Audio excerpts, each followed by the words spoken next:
இப்போ நான் ப்ரௌன் பாஸ்மதி அரிசியை 20 நிமிஷம் ஊற வச்சு நல்லா கழுவி எடுத்திருக்கேன். இந்த பாத்திரத்தில் 4 ஸ்பூன் எண்ணெய் ஊற்றிருக்கேன். 2 பிரியாணி இலை, பட்டை, கிராம்பு, 3 ஏலக்காய் போட்டிருக்கேன்.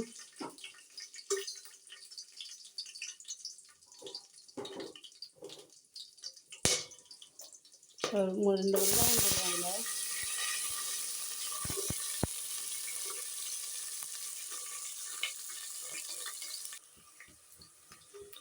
வெங்காயம் நல்லா ப்ரௌன் கலர் ஆகிற வரைக்கும் வதக்கிக்கிறேன்.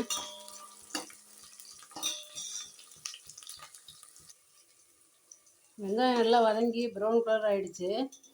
இப்போ இஞ்சி பூண்டு பேஸ்ட் போடுறேன். இதையும் நல்லா வதக்கிக்கிறேன். இந்த பச்சை வாசனை போகிற வரைக்கும் நல்லா வதக்கணும். இப்போ அரைச்சி வச்ச புதினா கொத்தமல்லியை போடுறேன்.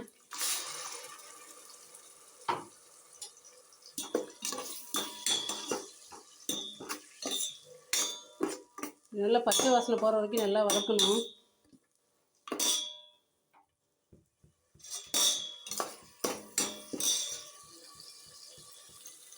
இப்போ இஞ்சி பூண்டு கொத்தமல்லி புதினா நல்லா வதங்கிருச்சு. இப்போ 1/4 ஸ்பூன் மஞ்சள்தூள் போடுறேன்.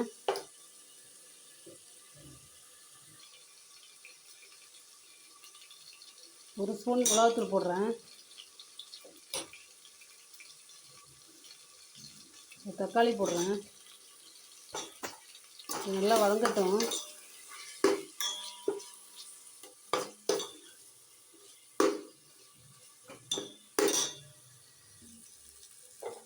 இப்போ இதில் 2 ஸ்பூன் தயிர் ஊற்றிக்கிறேன்.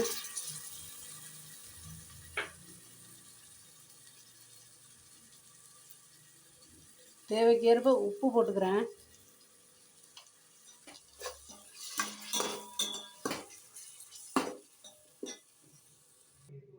இப்போ மசாலாலாம் பிரிஞ்சு எண்ணெய்லாம் பிரிஞ்சு இது மாதிரி வந்துருச்சு மசாலா பாருங்கள்.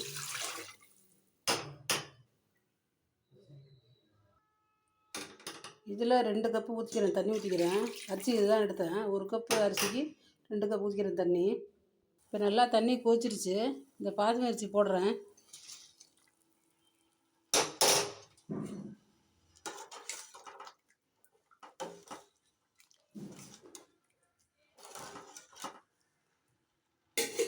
ஸ்டவ்வை ஹையில் வைக்கிறேன். ஒரு 5 நிமிஷம் நல்லா வேகட்டும். இது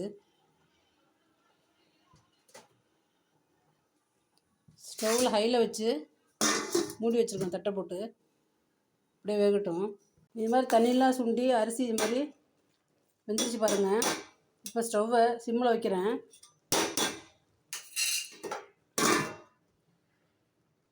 இப்போ வெயிட்டான பாத்திரத்தை வச்சு ஸ்டவ்வை சிம்மில் வச்சுருக்கேன். 5 நிமிஷம் வேகட்டும். அப்படியே தம்மில் இருக்கட்டும். 5 நிமிஷம் ஆயிடுச்சு. ஸ்டவ் ஆஃப் பண்ணிட்டேன். பாருங்கள் எவ்வளோ சூப்பராக வந்திருக்கு. ப்ளைன் ப்ரௌன் பாஸ்மதி குஸ்கா பாருங்கள் எவ்வளோ சூப்பராக வந்திருக்கு பாருங்கள். செஞ்சு பாருங்கள் நீங்களும். என் சேனல் பிடிச்சிருந்துச்சுன்னா சப்ஸ்கிரைப் பண்ணுங்கள், லைக் பண்ணுங்கள், ஷேர் பண்ணுங்கள், கமெண்ட்ஸில் மெசேஜ் பண்ணுங்கள்.